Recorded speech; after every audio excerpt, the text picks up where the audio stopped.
He's old to a certain degree. He has health issues. How long he will have to spend in prison for his role. They built empires, controlled billions, and lived lives of unimaginable luxury until it all came crashing down. Billionaire and Galleon Group founder Raj Rajaratnam was convicted of 14 counts of securities fraud and conspiracy. From a drug kingpin whose $12.6 billion empire crumbled to a businessman serving a staggering 110-year sentence, these billionaires learned the hard way that money can't buy freedom. Billionaire 74-year-old John Kapoor has resigned from the board of his company. Once powerful and untouchable, they now live behind prison walls, paying the price for their crimes. Here are 12 of the richest people who fell from grace and landed in a prison cell. Number 12. Alan Stanford. Alan Stanford, once a billionaire and high-flying financier, is now serving a 110-year prison sentence for his role in orchestrating one of the largest Ponzi schemes in history. His story is one of ambition, deception, and an ultimate downfall that shook the financial world. Stanford was born in 1950 in Mexia, Texas, where he grew up in a modest family. He started out in real estate and insurance, but quickly transitioned into offshore banking, where he would build his empire. By the 1980s, he established Stanford International Bank on the Caribbean island of Antigua. It was here that Stanford began attracting millions of dollars from investors around the globe, lured by the promise of high returns on certificates of deposit, CDs. These CDs were marketed as safe investments with interest rates that far surpassed what traditional banks could offer. For years, Stanford enjoyed the fruits of his fraudulent empire. He led a life of extraordinary luxury, traveling on private jets, living in opulent mansions, and sponsoring high-profile events such as cricket tournaments in the Caribbean. He gained influence in Antigua, where his bank was headquartered, making significant donations to the island's government and economy. To the outside world, Stanford appeared to be a successful and philanthropic businessman. However, behind this image lay a massive Ponzi scheme.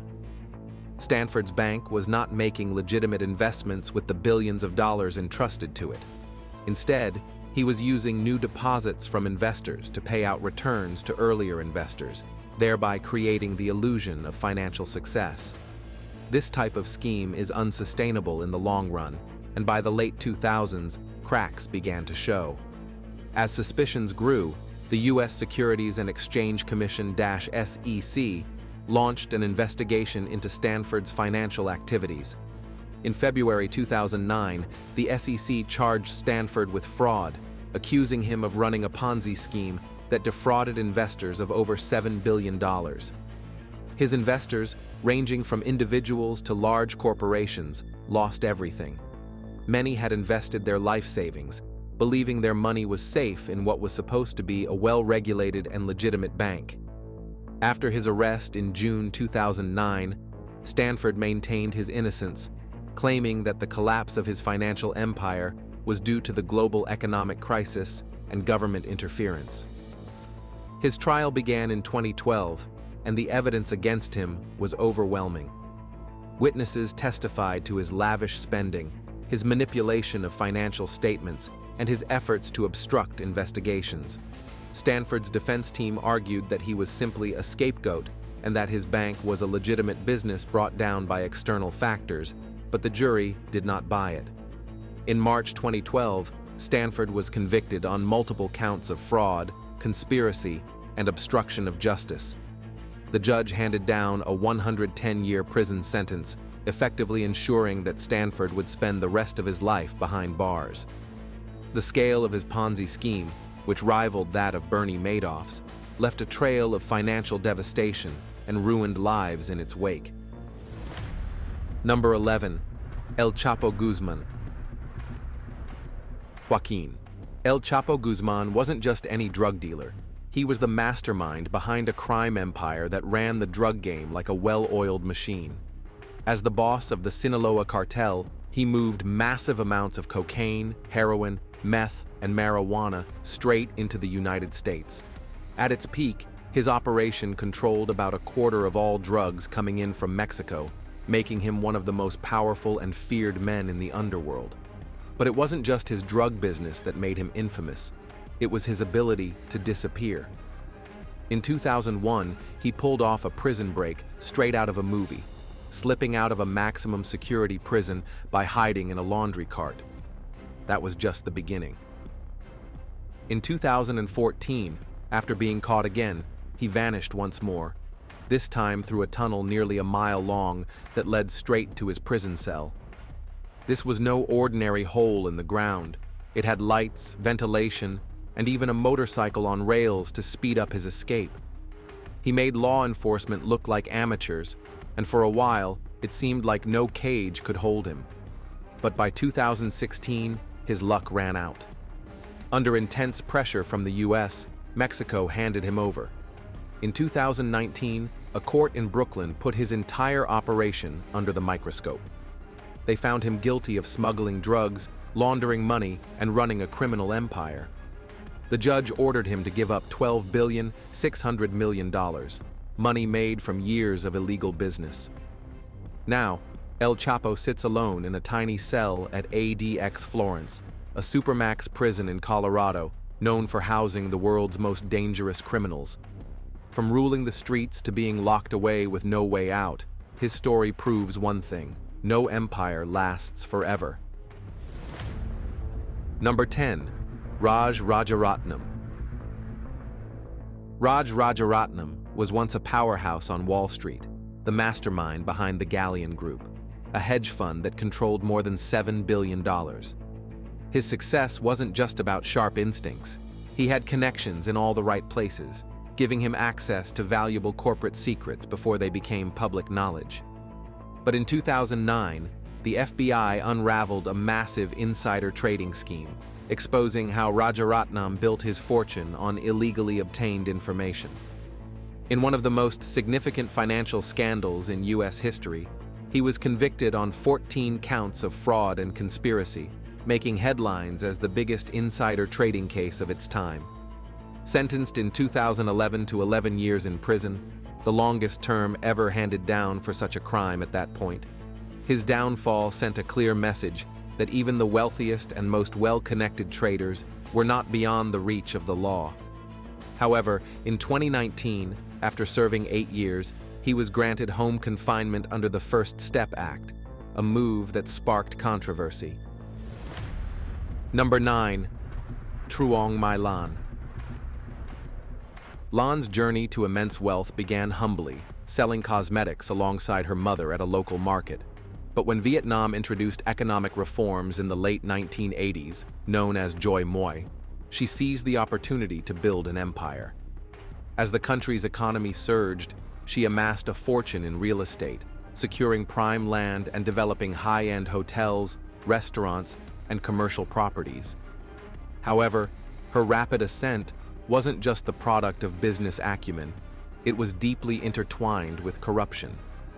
Leveraging her close ties to influential government officials, Lan obtained state-owned land for a fraction of its true value, giving her an unfair advantage in the booming market. By 2011, she expanded her reach beyond real estate, orchestrating the merger of 3 struggling banks to form Saigon Commercial Bank, SCB.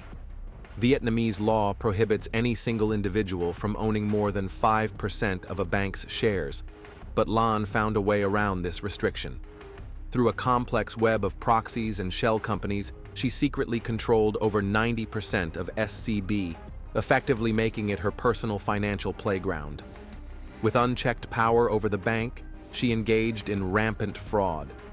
Nearly all of SCB's loans were tied to her own dealings, and over 3 years, she withdrew an astonishing $4 billion in cash. Prosecutors revealed that the sheer volume of money physically weighed more than 2 tons. Some of it was allegedly stashed in the basement of her home, while the rest disappeared into a maze of offshore accounts and shell companies. The scale of Lan's corruption was so staggering that it triggered an unprecedented response from the Vietnamese government. Her trial was one of the largest in the country's history, involving 2,700 witnesses, 10 state prosecutors, and 200 lawyers. As investigators peeled back the layers of her scheme, they uncovered a web of complicity that extended to high-ranking officials. Even a former chief bank inspector was sentenced to life in prison for accepting a $5 million bribe from her. But this time, Lan's vast influence couldn't shield her.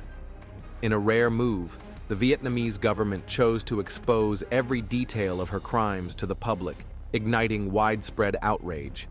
Determined to make an example of her, the Communist Party handed down a shocking sentence: death. In 2023, she became one of the few women in Vietnam, and perhaps the world, to receive a death sentence for financial crimes.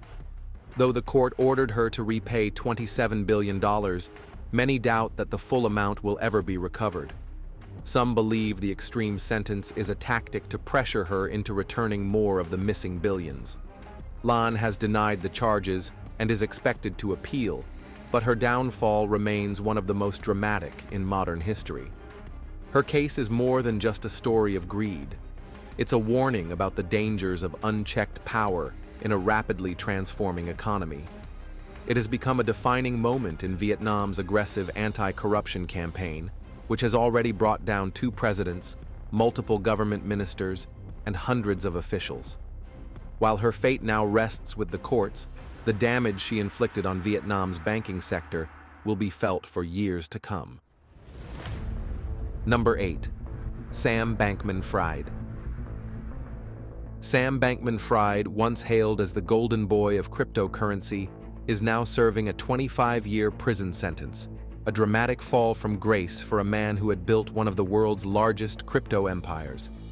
Bankman-Fried, often referred to as SBF, founded FTX, a cryptocurrency exchange that promised to revolutionize digital finance. In just a few years, he became a billionaire, known for his unkempt appearance and unconventional lifestyle, yet admired for his supposed genius in navigating the complex world of crypto. Born into a highly intellectual family, both his parents are Stanford law professors, Bankman-Fried seemed destined for greatness. He attended the prestigious Massachusetts Institute of Technology-MIT, where he studied physics and mathematics. After graduating, SBF briefly worked at a trading firm before launching FTX in 2019, a platform that allowed users to trade cryptocurrencies and digital assets. With aggressive marketing and a user-friendly interface, FTX quickly became one of the top cryptocurrency exchanges in the world. At the height of his success, Bankman-Fried was not only a billionaire, but also a media darling. He was frequently invited to speak at industry conferences, hailed as one of the most influential figures in crypto. Known for his casual dress code, typically t-shirts and shorts, and his unorthodox work habits, SBF appeared to embody the new wave of tech entrepreneurs. He was also a major donor to political causes, with significant contributions to both Democratic and Republican candidates, further increasing his influence in Washington. But beneath the surface, all was not well at FTX. In late 2022, cracks began to show. Reports emerged that FTX had mishandled customer funds, diverting billions to Alameda Research, a hedge fund founded by Bankman-Fried. When customers attempted to withdraw their funds, FTX was unable to fulfill these requests, triggering a collapse of the exchange. The company's sudden downfall shocked the financial world, as it was revealed that billions of dollars were missing from FTX's accounts. Bankman-Fried's empire crumbled almost overnight. In November 2022, FTX filed for bankruptcy, and SBF resigned as CEO. The fallout was swift and severe, with regulators and law enforcement launching investigations into FTX's financial practices. It was soon uncovered that SBF had engaged in fraudulent activities on an unprecedented scale. The scheme involved misleading investors and customers, using client funds to cover trading losses at Alameda Research, and propping up the exchange with false statements about its liquidity. In December 2022, SBF was arrested in the Bahamas and extradited to the United States, where he faced charges of fraud, conspiracy, and money laundering. During his trial, prosecutors laid out a damning case, showcasing how SBF had orchestrated one of the largest frauds in financial history. The total loss to investors and customers exceeded $8 billion, a staggering amount that left thousands of people financially ruined. The sheer scale of the deception, coupled with SBF's public image as a responsible and ethical leader, made the case one of the most high-profile white-collar crime cases in recent years. Despite his defense team's efforts to paint him as a well-meaning entrepreneur who made poor decisions, the jury found Bankman-Fried guilty on all counts. In November 2023, he was sentenced to 25 years in prison, marking the end of his reign in the cryptocurrency world. Number 7. John Kapoor. John Kapoor didn't just run a pharmaceutical company. He orchestrated a massive scheme that put lives at risk for the sake of profit. As the founder of Insys Therapeutics, he built his empire on corruption, bribing doctors to overprescribe Subsys, a powerful fentanyl spray, even when it wasn't necessary. His company's aggressive tactics and financial kickbacks helped fuel the opioid crisis, flooding communities with a dangerously addictive drug and contributing to countless overdoses. Federal authorities eventually uncovered the extent of Insys's criminal practices, revealing how the company manipulated doctors and deceived insurance providers to push Subsys onto patients who didn't need it. The higher the dosage, the greater the profits, and Insys was relentless in pressuring doctors to escalate prescriptions. As the opioid epidemic spiraled out of control, the scheme finally caught up with Kapoor. In 2020, he became the first billionaire pharmaceutical executive to be sentenced for his role in the crisis, receiving 5.5 years in prison. His conviction sent a powerful message that even those at the top could be held responsible for the devastation they caused. But in a controversial twist, Kapoor's time behind bars was cut short. In June 2023, he was transferred to home confinement, with officials citing the risks posed by the COVID-19 pandemic in federal prisons. Number 6. Bill Hwang. Bill Hwang, whose full name is Sung Kook Hwang, was once a respected investor with a fortune that put him among the wealthiest in the world. He built his career under the mentorship of Julian Robertson, one of the pioneers of hedge fund investing.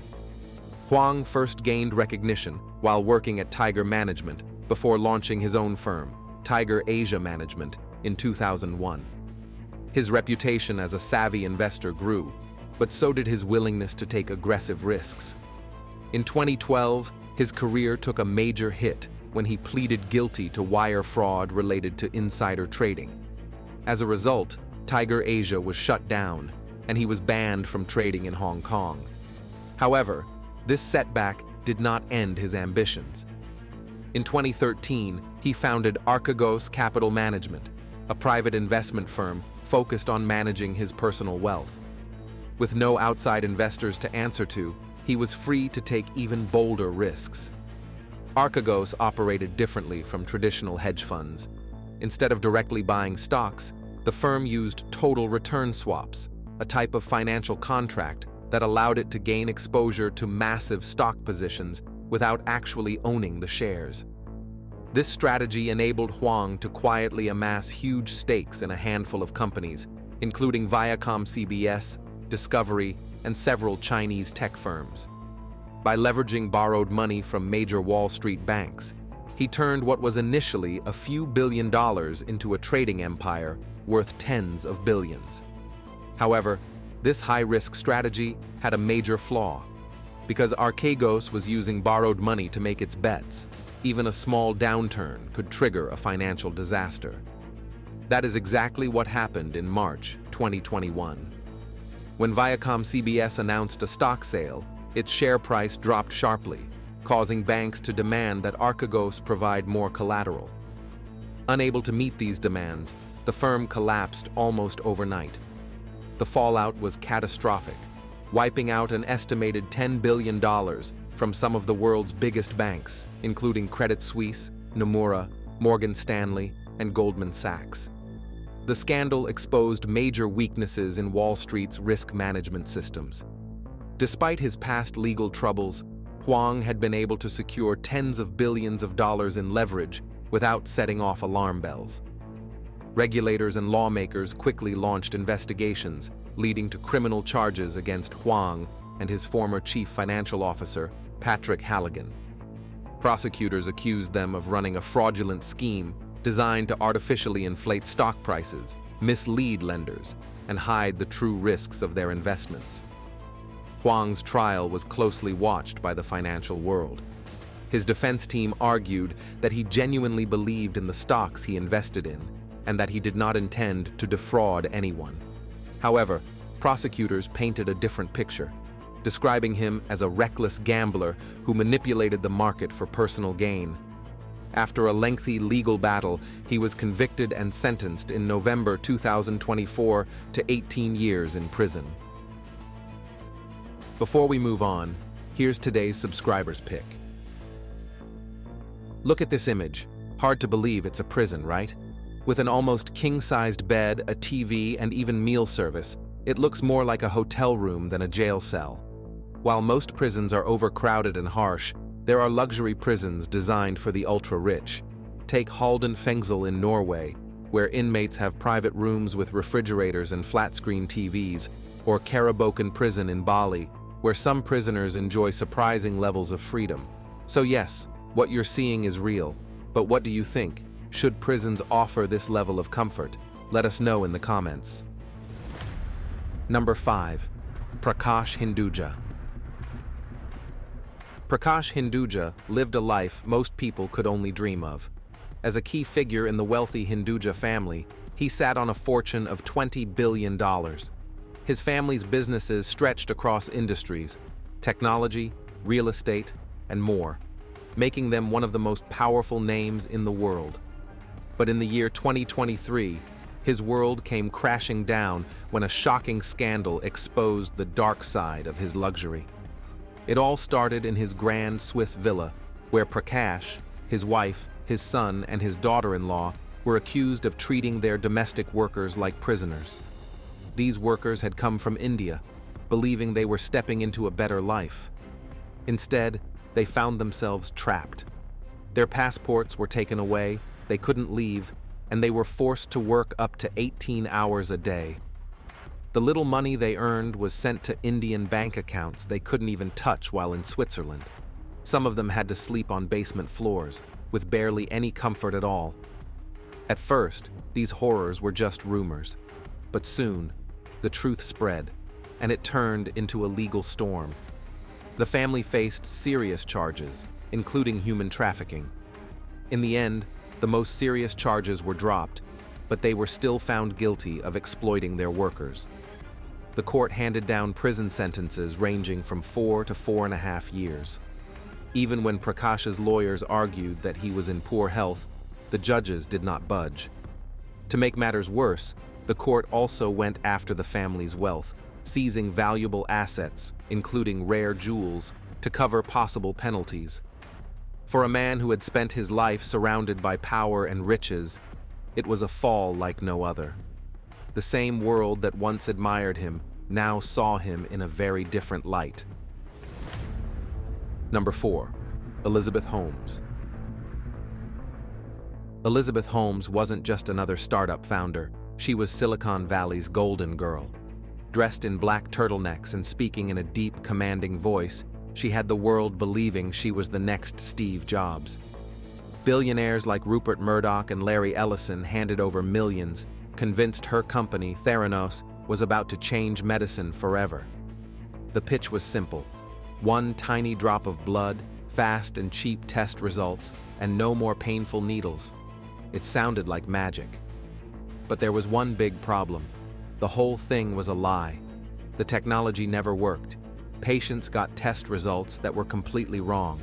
Some were told they had serious diseases like cancer or HIV when they didn't. Others had real health problems that went undetected. Behind the scenes, employees were terrified to speak up. If you questioned the science, you risked losing your job. Holmes and her team kept everything secret, dodging tough questions and silencing whistleblowers. Then, in 2015, the truth came out. A journalist from the Wall Street Journal exposed the fraud, and it all started to fall apart. By the time it was over, Theranos had burned through almost $1 billion of investor money. In 2022, Holmes was found guilty of fraud and sentenced to more than 11 years in prison. The court ordered her to pay back $452 million, but most investors, Murdoch included, never saw a dime. Now, the woman who was once Silicon Valley's brightest star sits behind bars. She went from being the youngest self-made female billionaire to a convicted felon. Her story isn't just about ambition gone wrong, it's proof that no amount of hype can turn a lie into the truth. Number 3. Gautam Thapar. Gautam Thapar, once a prominent figure in Indian industry and the head of the prestigious Avantha Group, is currently behind bars, facing charges related to fraud and money laundering.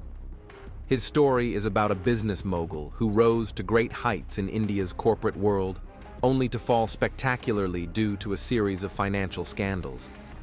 Born into one of India's most well-known business families, Gautam Thapar inherited the reins of the Avantha Group, a conglomerate with interests ranging from paper and pulp to power generation and engineering. He was seen as the torchbearer of his family's legacy, which had a strong presence in India's industrial sector. Under his leadership, Avantha expanded its footprint, acquiring international assets and venturing into new sectors. For years, Thapar enjoyed significant influence in Indian business circles, known for his connections and wealth. However, things began to unravel when Avantha Group's finances came under scrutiny. The company's financial health had been deteriorating, with increasing debts and questionable financial practices. Thapar's troubles deepened when the Indian Enforcement Directorate and the Central Bureau of Investigation, CBI, started investigating allegations of financial misconduct involving the company's dealings. The charges against Thapar stemmed from a loan fraud case involving Yes Bank, one of India's largest private sector banks. It was alleged that Thapar's company had taken out loans from Yes Bank under false pretenses, misrepresenting its financial position and using the funds for purposes other than those for which they were approved. This loan default, amounting to hundreds of crores, added to the bank's financial strain, and as part of the broader investigation into Yes Bank's affairs, Thapar's involvement came to light. In August 2021, Thapar was arrested by the Enforcement Directorate on charges of money laundering linked to the Yes Bank fraud. He was accused of diverting loan proceeds for personal and business gains and laundering the money through complex financial transactions. His arrest sent shockwaves through India's corporate world, as Thapar was a well-established figure with a long-standing reputation in industry circles. Thapar's case is a high-profile one in India, representing the fall of yet another industrial tycoon embroiled in financial scandals. The Avantha Group, once a symbol of industrial success, is now struggling under the weight of debt and legal troubles. Thapar, who once held the reins of a vast empire, now finds himself in jail, awaiting trial. His arrest and detention are part of a larger crackdown on financial crimes in India, where authorities are increasingly going after business leaders accused of defrauding banks and misusing public funds. Number 2. Harvey Weinstein. Harvey Weinstein used to be one of the biggest names in Hollywood. He was the guy behind hit movies like Pulp Fiction, Scream, and Gangs of New York. For years, he lived like a king, controlling careers and making stars.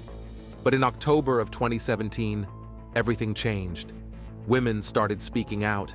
At first, it was just whispers, then a flood of stories about how Weinstein had used his power to take advantage of actresses, assistants, and others in the industry. Some of the biggest stars, like Salma Hayek and Ashley Judd, shared their own horrifying experiences. Judd once said, "I kept saying no over and over, but he didn't care. Maybe he thought no meant yes. Maybe it even excited him." The world was paying attention, and Weinstein's past was finally catching up with him. Within months, his empire crumbled. He was kicked out of the Producers Guild, removed from his own company, and blacklisted from the industry. Then came the legal battles. In 2020, a court in New York found him guilty of third-degree rape and sentenced him to 23 years in prison. 2 years later, California courts hit him with another 16 years behind bars. Even though his New York conviction was overturned in 2024 at 72 years old, he isn't walking free anytime soon. Weinstein went from being one of the most powerful men in Hollywood to a disgraced prisoner, likely spending the rest of his days behind bars. His downfall wasn't just his own. It was a wake-up call for an entire industry. Number 1. Todd and Julie Chrisley. Todd and Julie Chrisley made a name for themselves with their hit reality show, Chrisley Knows Best. They had it all: big houses, fancy clothes, and a picture-perfect family life that millions tuned in to watch. But behind the cameras, things weren't as perfect as they seemed. In 2019, the truth started to unravel. Federal agents came knocking, accusing the Chrisleys of lying to banks, hiding money, and dodging taxes for years. According to investigators, they faked loan applications to get millions of dollars while also keeping their reality TV earnings off the books. For a couple who made their fortune showing off their wealth, the irony was hard to miss. The trial dragged on, but by June of 2022, the verdict was in guilty. The evidence was clear. Their luxury lifestyle was built on fraud. In November of that year, Todd was sentenced to 12 years in prison, while Julie got 7. On top of that, they were ordered to pay back millions to the government. Now, instead of red carpets and designer outfits, the Chrisleys wear prison uniforms in separate federal facilities. They continue to claim they did nothing wrong and are fighting for appeals. But so far, nothing has changed.